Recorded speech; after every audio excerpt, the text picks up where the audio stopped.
Hey everybody, it's Queen of Light 1111. Happy Friday.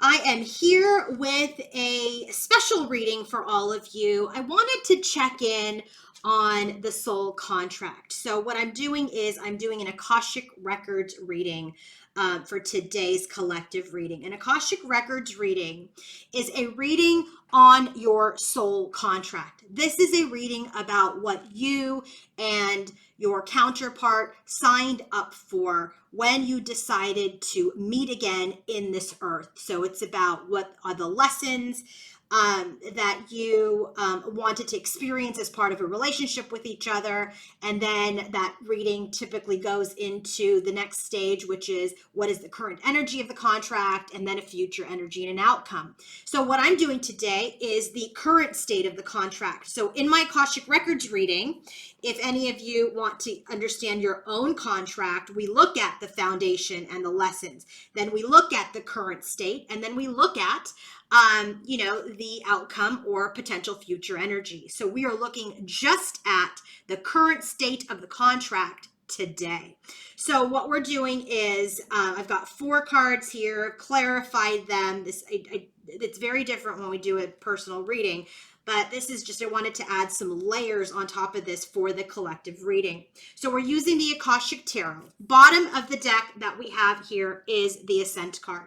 So the main theme at this time for this connection, where are they today? It is the 7 of Keys and it is the Ascent. Do you see that person standing at the top of the mountain?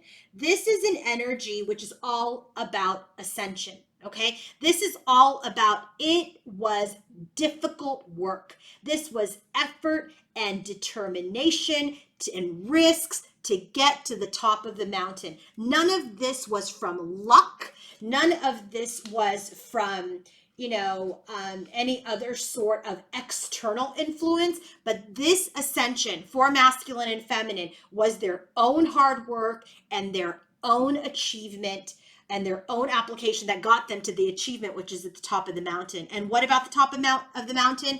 It's this self-love. It's this energy of this love from the divine to fill their own cups and do the work. You can't make this up. There is this energy of all of this hard work to love yourself, to fill your own cup, to take that gift, that divine love from the divine, and to apply it to yourself first. So, and then you put in the work. You have to put in the work to get to the top of the mountain. So the current state of the contract, the main theme of this reading today is that the divine feminine and masculine have put in the work to fill their own cups, okay, so that they get out of repetitive cycles and unwanted energies. So the first card that we have is, what is the current state of the contract? We have a fated meeting. So I feel like there will be a reconnection that is now coming. This is a major arcana card. This energy is telling me that there's either going to be a meeting, some sort of conversation, but there is definitely some real meeting that is happening. This is the energy when this card comes up. This is talking about one of the most important relationships in your life. This is the most important relationship for masculine and feminine. And this is an energy where this relationship takes them to a higher experience, hence the ascent. And so you've been together through many, many lives, and you're here together again. And the current state of the contract is saying you are coming together again. This is about like powerful, promising meeting. Okay, so it's about getting ready for this fated meeting, which will be victorious. Look at this. You can't make this up. Which will be fair. King of Air and the Justice card. So what this is telling me, the current state of the contract, first message out is that there is a fated meeting. You're going to meet again for success, for victory, for harmony, for apologies, for setting things right. Okay, so once you meet, what happens? It's up in the air. It's up in the air. This is probably one of my least favorite cards, but I'm not trying to diss the tarot like that. But, you know, it's like, as someone who's like the detective of tarot and clarifies, this card is always a little challenging for me. But I get it. This card is specifically Spirit's way of telling me, Queen of Light, you can't know too much, because if you know too much about the situation that is still up in the air, that you could influence yourself by knowing too much. You can influence the outcome. You can influence others by knowing too much. So trust is the only way to move forward right now. You have this fated meeting. You have to trust. What are we trusting? Knight of Wands. That's that player energy. And High Priestess. This is another energy of just mystery, like the unknown.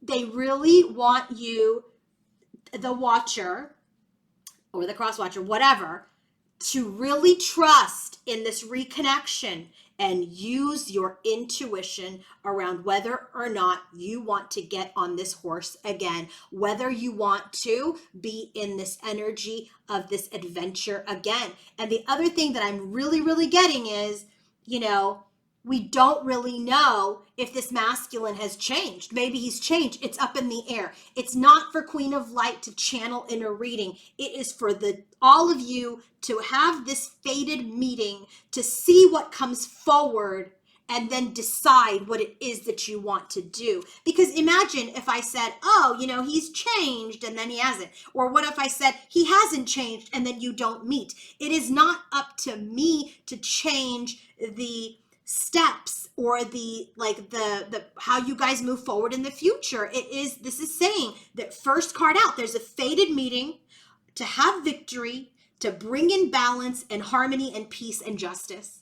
And now it's up in the air whether you trust in this fated meeting or not. You are to use your own intuition, not Queen of Lights. Okay? They're not even telling me. They don't want to tell me. They just want to say, see what happens. Use your own intuition when you have this reconnection.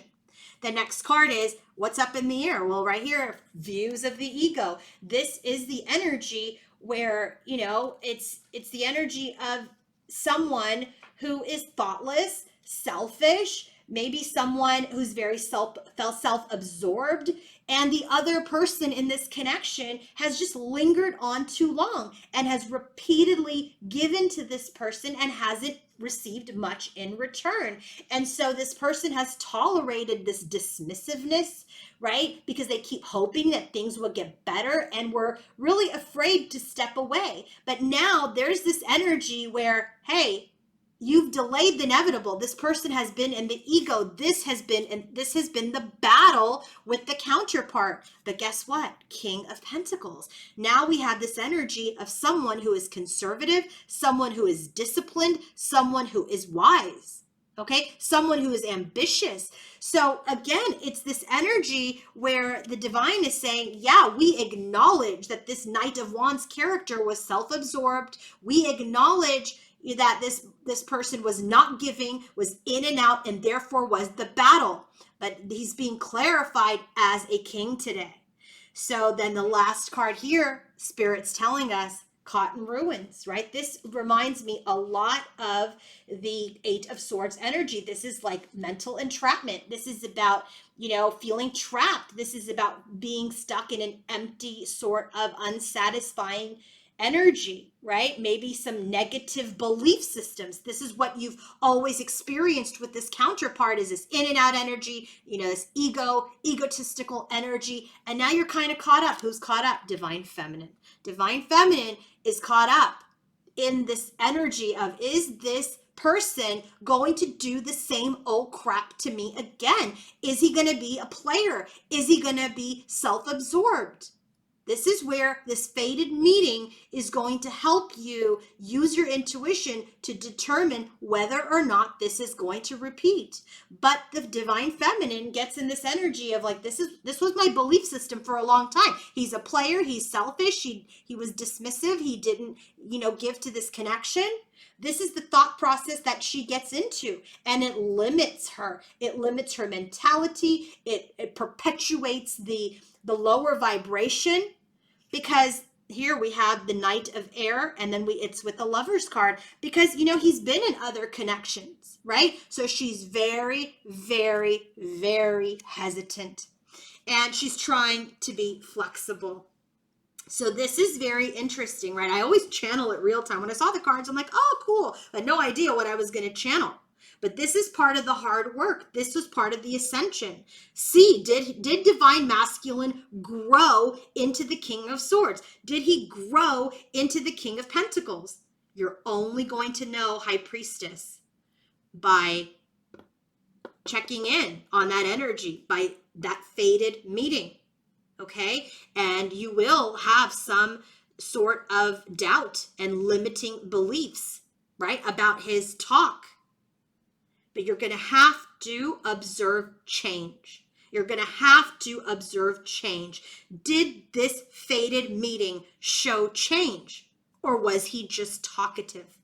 Because change, visible change, action with change, is important, not just words. We've worked too hard to get to the top of the mountain, to fill the heck out of our cup. We worked a lot. It was tedious. But masculine has too, right? This is a reading for the connection, not just divine feminine. So masculine's done some work too. So there is this meeting.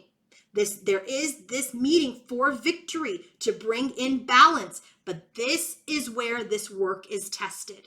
This is where the work is tested. Are you going to use your intuition? Is divine masculine now wise and disciplined? Right? Is he realistic? Is he dependable? And that is going to take divine feminine coming out of these limiting thought processes to really truly observe without ego. So I was curious as to where is the connection headed after this? Where is this contract headed? And I love this. Queen of Roses, divine feminine gets back into her heart space. She gets into the energy of love, of deep connection. Okay, there is this energy where she's ready for the next stage in her journey with masculine. And it's this energy of a more meaningful connection. Okay, a deeper connection. This is about taking the connection now to the next level, about coming into this next role filled with love. 8 of Wands. That's how this connection will move forward. There will be communication, and guess what? There will be balance. There will be equality. This tells me this views of the ego where it was very unbalanced. We're heading towards balance. And guess what? This is exactly what Spirit told us in the first set of cards, which is this is a victorious meeting again, because balance and justice is here. But it is for you to cut out of these energies, okay, and assess masculine's change. But it must be tangible change, and it must be consistent change. But guess what? You must be in a changed mindset as well. You must be in a different space as well. Okay? Because you're in your power. Look, we have King of Swords and the King of Pentacles, right? Those are 2 very powerful kings. We have king energy. Then we have the High Priestess, Queen of Wands, and Queen of Cups. So very powerful energies. There is a lot of king and queen energy. There's a lot of mastery that is being shown because we have ascended. And it is no coincidence that this is a number 7 card. This all happened on that 7-7 portal. And guess what? This is a number 7. And guess what? If you do 8 minus 1, that's a number 7, right? Oh my God. And this is a number 7, 16. You can't make this up. This is a number 4. But I mean, come on now. 3 out of the 4 cards, 7s, 7, 7, 7. Didn't I have that in my YouTube reading? The first card out for bottom of the deck. The last reading I did was the Risk Taker 777. Here's the risk. Are you going to have the fated meeting? Set yourself up for victory? Are you going to use your intuition and your good judgment around whether this ego energy is still there? Or are you going to stay trapped in your head? I don't know. But the cards are saying we get back into our heart space. Love blooms again. There's fast movement again towards a place of equality, towards a place of feeling better towards a place of balance. So if you want to book your own personal reading, coaching session, or healing session, or if you want to book your own Akashic Records reading, go to queenoflight1111.com. Have a great, great weekend. And for daily readings, follow me on Instagram, queenoflight1111. I am the account with over 14,600 followers. Do not follow anyone else. There's a lot of people that are pretending to be Queen of Light. So only follow Queen of Light 1111, 14,600 followers or more. Have a great weekend. I'll be back on Monday. Bye.